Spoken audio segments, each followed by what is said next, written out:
Thank you so much for listening to this episode of Earrings Off. We want to invite you to subscribe, rate, and leave us a review. You can find us on Facebook at Earrings Off Podcast and on Instagram at The Earrings Off. Let's get started. In today's episode, I talk about the disappearance of a young college student. It's been all over the news. As a woman, an auntie, and a mom, my heart is so very heavy. This keeps happening. My heart aches for her loved ones, her community, all who I'm sure bear the weight of her still unknown fate. I reflected on this because I recently moved to another state.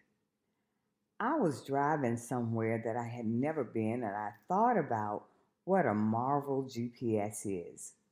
Because of it, I can boldly hop in my car, not be even remotely familiar with my surroundings, and confidently reach my destination. I always feel so independent when I do that. I will not be afraid and restrict my movements or desires because I am in an unfamiliar territory. Not long after those thoughts, I began to ponder that maybe this is what is happening to our young women today. As the older generation, we are so thrilled to have gained our independence, our right to vote, to choose who we love and for how long, that we believe that we can go anywhere and throw caution to the wind. But alas, that's not true. Please listen to today's episode and share the tips I cover. More importantly, when we champion our independence to our young people, be sure and temper our excitement, your excitement with the realities that there are monsters lurking that require we be vigilant to stay safe. There should be heightened awareness of this reality when we are in unfamiliar territory. It is wonderful to be independent, even better to stay alive. Sudiksha Konanki disappeared in the early hours of March 6th while on spring break with friends in the Dominican Republic, setting off a search. Miss Konaki is a junior in biology at the University of Pittsburgh, according to the Loudoun County, Virginia Sheriff's Office. She is an Indian citizen and permanent U.S. resident who lives with her family in Chantilly, Virginia. She traveled to Punta Cana from Pittsburgh on March 3rd with 5 female friends for spring break. She disappeared at 4:15 a.m. after her friends left the beach, but she stayed behind with people she met on the trip. Let's get into it. Today's episode is titled Safety First. I hope to offer you tools and knowledge to stay safe and secure no matter where life takes you. I'm Lou, and today, again, we're talking about something that no one ever expects to experience, the sudden disappearance of someone while traveling abroad. Sudiksha disappeared again on March 6th. We're going to discuss the tragic story, the reality of how many women go missing each year, and again, most importantly, how to stay safe. Unfortunately, Sudiksha's case isn't unique. Every year, countless women go missing while traveling. According to the U.S. Department of State, it's estimated that thousands of U.S. citizens, especially young women, vanish abroad each year. That's thousands. The reasons can range from getting lost to falling victim to crime or accidents, or many of these cases remain unsolved. In fact, statistics from the National Missing and Unidentified Persons System shows that women are disproportionately affected by disappearances. The most common causes of disappearances while abroad include getting separated from family or friends in unfamiliar locations, being in a vulnerable or risky situation, such as walking alone at night or engaging with strangers, traveling without taking the proper safety precautions. This brings us to why we need to discuss the importance of staying safe while traveling, especially as a woman. So, I'm going to cover some do's and don'ts. There are practical tips, again, on how to stay safe, whether you're going for spring break, a vacation, or any trip away from home. I'm hoping that these tips can minimize your risk. Do share your itinerary with someone back home. Before you even board the plane, make sure a trusted friend or family member knows your travel plans, where you're staying, who you're traveling with, and any excursions or activities you plan to take. Regular check-ins via phone or messaging, text messaging, or messaging apps are all crucial. Do stay in well-known, reputable accommodations. When we travel, sometimes we are spending so much, it is so tempting to try to get the best deal or to try to find something on the cheap.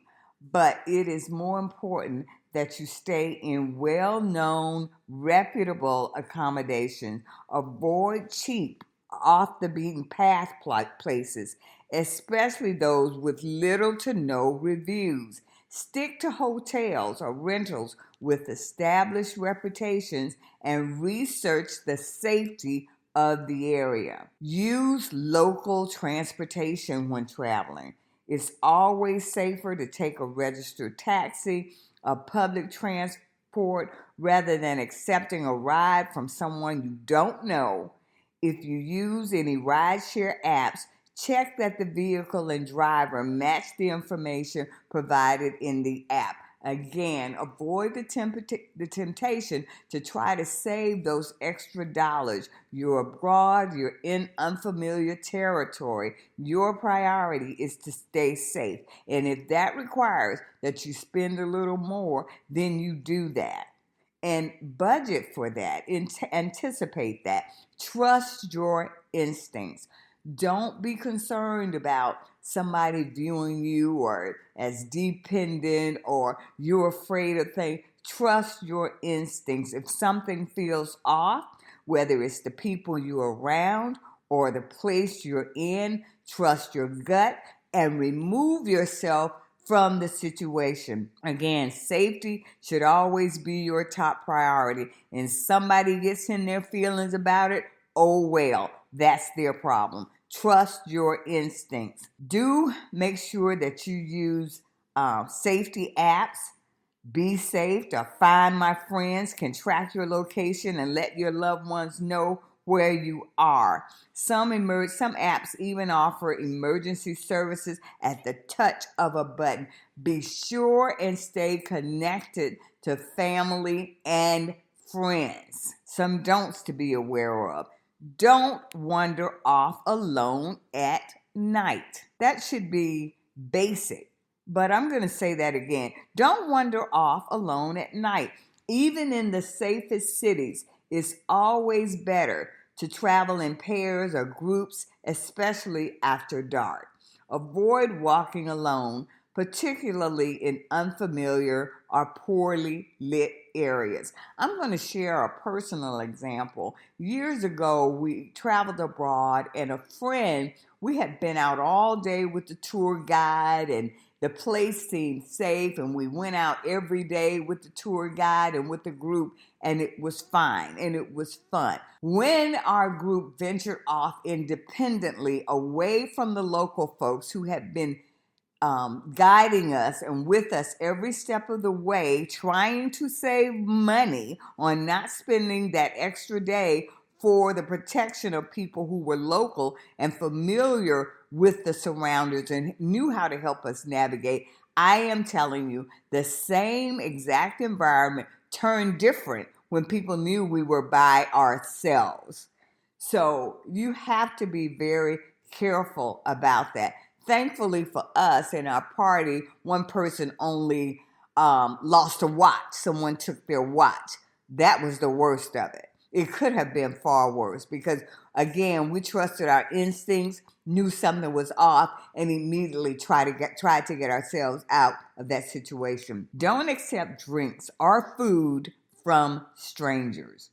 As tempting as it might seem to trust a local or a new acquaintance, and you want to try the local cuisine, it's never safe to accept drinks or food from someone you just met. Stay vigilant. Don't share too much personal information. Be mindful about the details you share with strangers. The less people know about your schedule, whereabouts, or travel plans, the better. It's always safer to keep things vague when you are interacting with new people, with people you don't know. Don't ignore warning signs. If the country or area you're visiting has warnings from the government or local authorities, take them seriously. Avoid areas known for high crime rates or violence, and stay informed about any local concerns. Now I'm going to talk about what to do if someone you know goes missing abroad. Let's talk about the immediate actions you need to take. It's everybody's worst fear. But again, the reality is it happens, it continues to happen, but knowing what to do in the moment can make all the difference. What you should do immediately, alert local authorities. As soon as you realize someone is missing, report it to the local police. This may seem obvious, but it's surprising to know how many people wait too long before they notify authorities. The sooner you involve local law enforcement, the better the chances of locating your missing person. Contact the embassy or consulate. If you're in a foreign country, your embassy can offer support. They can assist in contacting the local authorities, help with translation, and provide advice on the next steps. Alert the people at home. Contact your missing friend's family and let them know what happened. They might have additional resources or advice, and they can help coordinate the search from back home. Document everything. Write down every detail you can remember about the last time you saw them. This can be critical for law enforcement in their search efforts. Also, try to recall any interaction with strangers that could provide clues. Who was that person last seen with? Who were they interacting with? Be sure and provide that information. Details are critical. Use social media cautiously. In some cases, spreading the word on social media can help generate public support and awareness, but be careful with what you post. Avoid sharing too many personal details because that might interfere with the investigation. It could also tip people off with regard to where the investigation is focusing. It's hard to imagine being in a situation like this, but it is important that we are prepared and aware of how to respond. Again, safety is always a priority, and by taking the right precautions, you can reduce your risk and travel with more confidence. These tips, I do hope, are helpful and can provide guidance in the tragic event that you find yourself, that someone you care about is missing. Please, let's take a moment to think about Sudiksha Konanki and pray for her well-being, her family, her community. We send our thoughts to them as we await news of her return. This story serves as a tragic reminder of the need for vigilance when traveling, and I sincerely hope that these tips can help you stay safe on your next adventure. If you found this episode helpful, please share it with your friends and loved ones. Stay safe, travel smart, and never, ever take your security for granted. Thank you for tuning in. Until next time, stay safe and take good care.